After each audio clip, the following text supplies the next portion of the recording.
오늘 우리에게 주신 말씀 시편 46편 1절에서 11절입니다. 시편 46편 제가 읽도록 하겠습니다. 하나님은 우리의 피난처시요 힘이시니 환난 중에 만날 큰 도움이시라. 그러므로 땅이 변하든지 산이 흔들려 바다 가운데 빠지든지 바닷물이 솟아나고 뛰놀든지 그것이 넘침으로 산이 흔들릴지라도 우리는 두려워하지 아니하리로다. 한 시내가 있어 나뉘어 흘러 하나님의 성 곧 지존하신 이의 성소를 기쁘게 하도다. 하나님이 그 성 중에 계심에 성이 흔들리지 아니할 것이라. 새벽에 하나님이 도우시리로다. 문 나라가 떠들며 왕국이 흔들렸더니 그가 소리를 내심에 땅이 녹았도다. 만군의 여호와께서 우리와 함께 하시니 야곱의 하나님은 우리의 피난처시로다. 와서 여호와의 행적을 볼지어다. 그가 땅을 황무지로 만드셨도다. 그가 땅끝까지 전쟁을 쉬게 하시며 활을 꺾고 창을 끊으며 수레를 불사르시는도다. 이르시기를 너희는 가만히 있어 내가 하나님 됨을 알지어다. 내가 문나라 중에서 높임을 받으리라. 내가 세계 중에서 높임을 받으리라 하시도다. 만군의 여호와께서 우리와 함께 하시니 야곱의 하나님은 우리의 피난처시로다. 아멘.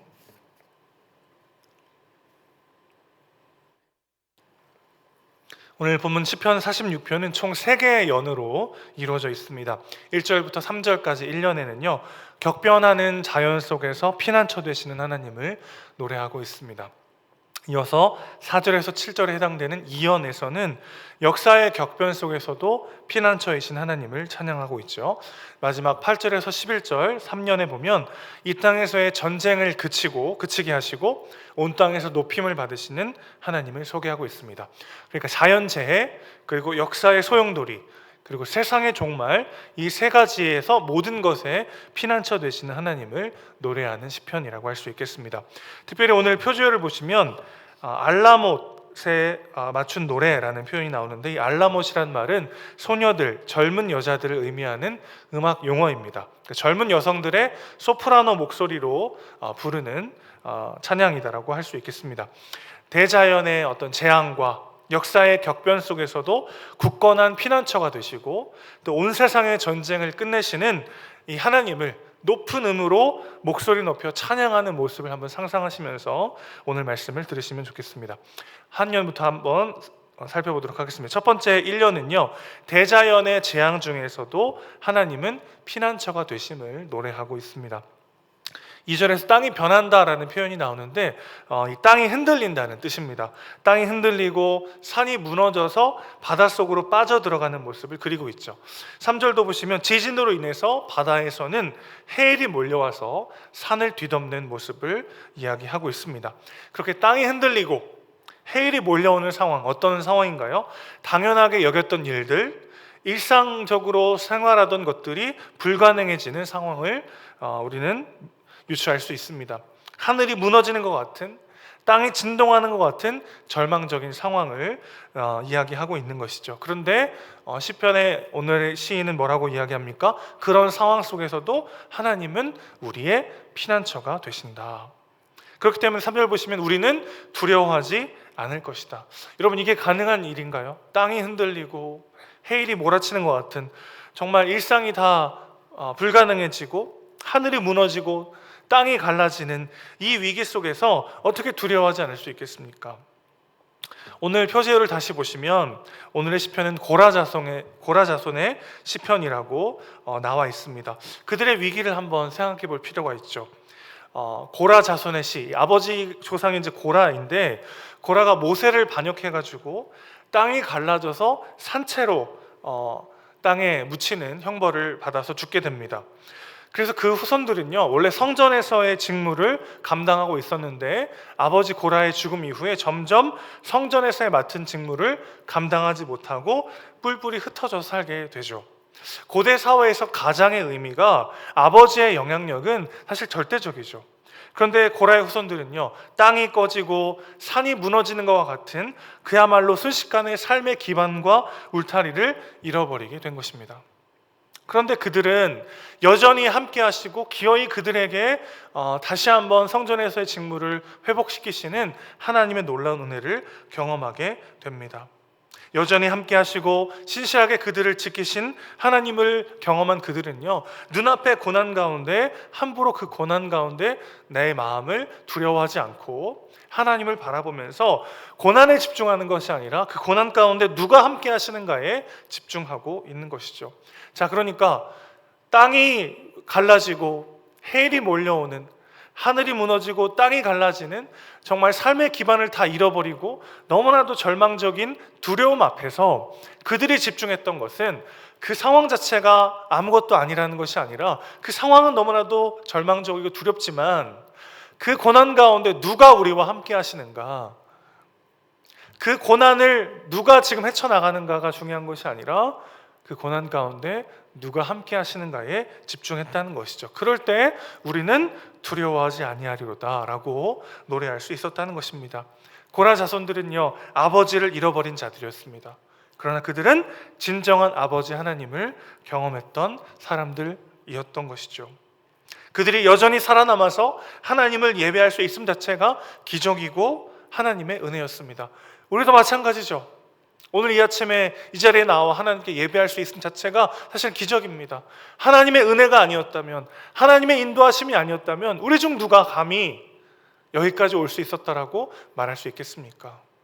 오늘 내가 숨을 쉬며 살아감 자체가 하나님의 기적이요, 인도하심이요, 보호하심이요, 은혜라는 것을 기억할 때 눈앞의 두려움과 절망적인 상황에 빠져드는 것이 아니라 그 상황 가운데 누가 함께하고 계시는가, 여기까지 나의 삶을 누가 인도하셨고, 그리고 지금 나의 삶을 누가 붙잡고 계시는가, 그것을 바라볼 때 오늘 3절의 노래처럼 내가 두려워하지 아니하리로다, 오직 하나님이 나의 피난처시로다 고백할 수 있는 우리 모두가 될 줄로 믿습니다. 오히려 그런 절망적인 상황이야말로 내가 의지할 분은 오직 하나님밖에 없고 나의 피난처는 오직 하나님밖에 없음을 겸손하게 고백할 수 있는 기회인 것이죠. 그리고 바로 그것이야말로 그 고난과 어려운 상황을 뚫고 나갈 수 있는 유일한 방법인 줄로 믿습니다. 두 번째입니다. 2연을 보실까요? 4절부터 7절 보시면 역사의 격변 속에서 하나님은 도움이시고 피난처이심을 시인은 노래하고 있습니다. 오늘 본문의 배경은요, BC 701년 아수르의 사네립이 예루살렘을 포위하여 공격했을 때를 역사적 배경으로 가지고 있습니다. 얼마나 절망적인 상황인가요? 성 안에 갇혀 있는데 수많은 군대들이 그 성을 둘러싸고 있고 나가지도 못하고 들어가지도 못하는, 그저 그냥 성 안에서 굶어 죽을 수밖에 없는 절망적인 상황의 어떤 역사적 배경을 가지고 있죠. 누가 그런 상황을 예견이나 할 수 있었겠습니까? 그런 역사적 격변과 삶에 경험하게 되는 불확실성 앞에서 기억해야 되는 것은 무엇입니까? 그 모든 것을 하나님이 주관하신다는 것이죠. 하나님께는 당황스러울 일이 없습니다. 하나님께는 갑작스러운 일이 없어요. 우리에겐 그런 일이 있을 수 있지만 하나님께는 갑작스럽고 당황스럽고 그런 일이 있을 수 없습니다. 그 모든 것들을 하나님이 주관하시기 때문이죠. 그렇다면 어떤 뜻인가요? 그 모든 것들이 하나님의 손길 안에 있다는 것은 왜 하나님이 우리에게 이런 일을 허락하실까 이해할 수는 없지만 이 모든 것이 하나님의 주관이요, 하나님이 다스리신다는 것이 우리에게 엄청나게 큰 위로와 새 힘이 되는 것이죠. 내가 다 이 고난의 의미를 이해할 수 없지만 이 역사의 격변과 한치 앞을 알 수 없는 불확실성 속에서 살아갈 때 왜 내가 이런 일을 당해야 되는가 알 수 없지만 우리가 아는 한 가지는 이것입니다. 이 모든 것을 하나님이 주관하고 계신다는 것이죠. 그렇다면 하나님은 이 모든 것을 통하여 합력하여 선을 이루실 선한 전능하신 하나님이시기에 우리는 다시 한번 눈을 들어 하나님을 바라볼 수 있게 되는 것이죠. 우리 역시도 불확실한 상황 가운데 놓여 있습니다. 코로나가 이렇게 길어질지 누가 알았겠어요? 그러나 다시 한번 말씀드리지만 하나님께는 당황스러울 일이 없습니다. 하나님께는 갑작스러운 일이 없어요. 그 모든 것들을 이미 아셨고 이 모든 것들을 하나님이 주관하고 계십니다. 우리 하나님께서 이 모든 것들을 주관하신다는 그 전능하신 하나님을 신뢰할 때 우리는 다시 한번 하나님의 높고 위대하심을 찬양하며 이 시간을 버티고 견뎌낼 수 있을 줄로 믿습니다. 4절 보시면 바닷물이 쏟아지고 막 쓰나미가 몰아치는데 이것과는 굉장히 대조적인 모습이 펼쳐집니다. 풍요롭고 평화로운 하나님의 도성이 표현되고 있어요. 바닷물이 막 솟아나고 땅이 무너지고 쓰나미가 몰아치는데 하나님의 성에는요 한 시내가 평화롭게 흐르고 있어요. 여러분 굉장히 대조적이죠. 바다가 지금 요동치고 땅이 꺼지고 쓰나미가 몰아치는데 한번 생각해 보세요. 졸졸졸 평화롭게 시냇물이 흐르고 있고 5절 보시면 성중에 계시다. 성의 중앙에 하나님이 자리 잡고 계시는 모습이 묘사되고 있습니다. 위기와 두려움 가운데 하나님의 전능하심과 하나님의 크고 위대하심을 기억하는 우리 모두가 되길 소원합니다. 주님의 높고 위대하심을 우리가 조금 전에 찬양했듯이 그렇게 찬양할 때 나의 자금과 현실의 어려움에서 눈을 들어 하나님을 바라보면서 새 힘을 얻게 되는 것이죠. 그래서 5절 하반절 보시면 하나님께서 새벽에 하나님이 도우시로다 이런 표현이 나옵니다. 새벽은 가장 어둡지만 곧 해가 뜨는 시간이기도 하죠. 지금 가장 어두워 보이지만 찬란한 해가 뜰 것임을 노래하고 있습니다. 그 새벽이야말로 하나님의 일하심을 목도할 시간인 것이죠. 아까 서두에서 말씀드렸듯이 고난이 깊을수록 내가 어찌할 수 없는 어려움과 환난이 닥칠수록 우리는 겸손히 하나님 붙잡을 수밖에 없는 존재라는 것을 고백하게 되고 그것이야말로 진정으로 하나님의 능력과 하나님의 일하심을 경험하는 유일한 길인 것이죠. 새벽에 하나님이 도우신다는 표현은요 마냥 좋은 날이 올 것이니까 긍정적이고 적극적인 사고방식을 가지라는 말이 아닙니다. 우리 인생의 새벽이 언제 끝날지 우리는 알 수 없죠. 언제 해가 떠오를지 우리는 알 수 없어요. 언제인지 모르지만 마지막에 이 땅이 어떻게 끝날 것인가, 우리 삶의 엔딩이 어떠할 것인가를 우리에게 알려주고 계신 것입니다. 이 세상이 어떻게 끝날까요? 6절 보시면요 문 나라가 떠들며 왕국이 흔들린다 이런 표현이 나오죠. 난폭하게 소동을 일으킨다는 말입니다. 그러니까 무슨 말이냐면 정복 전쟁을 뜻해요. 세상이 그렇게 세상을 정복하고 막 위세등등했던 제국이 하나님의 소리 한 번에 녹아버리는 모습을 표현하고 있습니다. 6절 보시면 하나님의 소리에 땅이 녹았도다. 영원할 것 같았던 세상을 주도하고 영원히 지배할 것 같았던 그 제국들의 흥망성쇠가 오직 하나님께 달려있음을 이야기하고 있는 것이죠. 사내립의 18만 5천 명의 군대, 예루살렘 성벽을 에워쌌던 그 군대가 하나님의 사자에 의해서 하루아침에 송장이 되고 사내립은 니느웨로 돌아가서 거기서 암살당하는 것을 우리는 알고 있습니다. 그러니까 한치 앞을 알 수 없는 상황 가운데 하나님은 그 모든 것들을 주관하고 계시고 그 모든 것들을 통하여 우리를 더 아름다운 하나님의 자녀로 완성시켜 나가고 계신다는 것이죠. 그 하나님의 높고 위대하심을 찬양할 때 오늘 나의 연약함과 현실의 무거움에도 불구하고 하나님 주신 새 힘을 얻게 될 줄로 믿습니다. 모든 것이 하나님의 주권 아래에 있고 하나님께서 역사의 주관자 되심을, 하나님이 모든 것을 회복하시고 하나님 나라를 이 땅에 임하실 때가 있다는 것이죠. 그때는 시끄럽게 땅이 요동하고 또 문 나라들이 세계의 패권을 장악하기 위해서 싸우고 성공과 실패와 흥망성쇠가 이어질 것입니다. 그러나 그 와중에 하나님의 성은 흔들리지 않을 것이죠. 그렇기 때문에 마지막 3년을 보시면요 하나님은 온 세상의 전쟁을 끝내시는 세상의 주관자 만군의 여호와로 찬양되고 있습니다. 8절에서 시인은 와서 여호와의 행적을 보라고 외칩니다. 하나님은 땅끝까지 전쟁을 멈추실 것입니다. 이게 무슨 뜻인가요? 여러분 세상에 전쟁이 없었던 적이 있습니까? 인류 역사가 이어진 이래로 그런 적은 없죠. 끊임없이 전쟁이 계속되었습니다. 따라서 온 땅에서 전쟁을 끝내셨다는 것은 종말론적 승리를 뜻하는 표현입니다. 하나님은 온 세상의 전쟁을 끝내시고 곧 그 전쟁에서 승리하시고 온 피조 세계의 높임을 받으실 것입니다. 이게 왜 중요할까요? 11절 보실까요? 온 세상에서 전쟁을 끝내시고 승리하실 만군의 여호와, 그분께서 우리와 함께 하신다는 것입니다. 그분이 우리의 피난처이신 것입니다.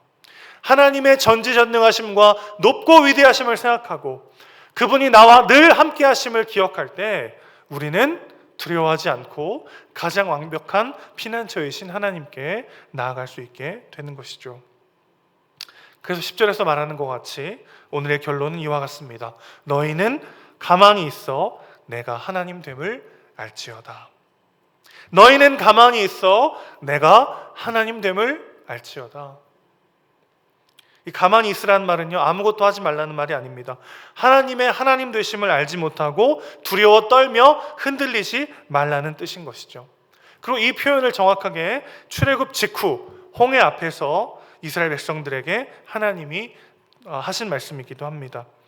홍해를 건넌 후에 출애굽기 15장을 보면요, 모세의 노래가 나오고 이어서 미리암의 노래가 나오는데 표제어가 오늘 본문처럼 알라못에 맞춘 노래입니다. 우리를 이집트에서 건지시고 구원하신 하나님, 우리가 어떻게 지금까지 살아남을 수 있었는가, 모든 것이 하나님의 은혜다라는 것을 노래하는 것이 미리암의 노래이죠. 자, 그러니까 너희는 가만히 있어 내가 하나님 됨을 알지어다 라는 것은 어떤 의미인가요? 걱정과 조바심과 불평불만할 필요가 없다는 거죠. 반대로 으쓱하거나 교만할 이유가 없다는 것입니다. 그 모든 것이 하나님의 은혜가 아니라면 불가능했다라는 것을 고백할 때 우리의 삶은 고난과 어려움 앞에 흔들리지 않고 가만히 잠잠히 하나님을 바라보게 되는 것이죠.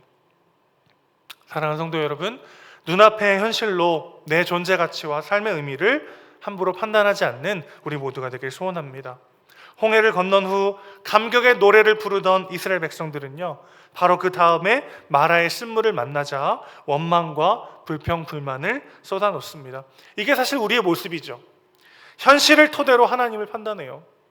하나님의 하나님 되심을 믿고 가만히 있어 하나님의 하나님 됨을 알지어다. 이게 오늘 성경의 말씀이라고 한다면 우리는 반대로 현실을 가지고 하나님을 판단하여서 이것에 있어서는 하나님도 나를 지키지 못할 거야. 이 상황에 있어서는 하나님도 나를 도우시지 못할 거야. 나도 모르게 그렇게 판단을 내리고 두려움과 걱정, 근심에 쌓여 있을 때가 참 많은 것이 우리의 모습이기도 합니다. 그러나 다시 한번 오늘 말씀에 나아가길 원합니다. 현실을 가지고 하나님을 바라보는 것이 아니라 하나님의 하나님 되심을 기억하여 현실을 살아내는 우리 모두가 되길 소원합니다. 다시 한번 11절 말씀 보실까요? 만군의 여호와께서 우리와 함께 하십니다. 온 세상을 주관하시고 다스리시는 크고 높으시며 전지전능하신 그 여호와 하나님께서 우리와 함께 하십니다. 그렇다면 하나님이야말로 우리의 가장 완벽한 피난처 되실 줄로 믿습니다. 너희는 가만히 있어 내가 너의 하나님 됨을 알지어다. 오늘 우리에게 말씀하시는 그 하나님의 말씀을 마음에 새기고 그 말씀대로 살아내는 우리 모두가 되시기를 주님의 이름으로 축원합니다. 아멘. 기도하겠습니다. 아버지 하나님, 우리의 피난처 되시는 세상의 주관자요 만왕의 왕이신 하나님을 찬양합니다. 그렇게 하나님의 하나님 되심을 기억하며 우리와 함께 하시는 전능하신 하나님을 의지하며 오늘 하루를 살아내는 우리가 되길 소원합니다. 현실의 어려움과 나의 연약함을 가지고 하나님을 재단하고 하나님을 나의 한계 속에 집어넣는 그런 불신앙에 빠지는 것이 아니라 현실의 부족함에도 불구하고 나의 연약함에도 불구하고 기어이 우리를 하나님의 완전한 자녀로 완성시키실 하나님의 전능하심과 신실하심을 기억하며 너희는 가만히 있어 내가 너의 하나님 됨을 알지어다 말씀하시는 하나님의 부르심에 순종하며 나아가는, 그래서 세상에 줄 수 없는 진정한 평안과 담대함을 누리는 우리 모두가 되도록 주여 붙잡아 주시옵소서. 우리 사랑이시고 주인이신 예수님의 이름으로 기도합니다. 아멘.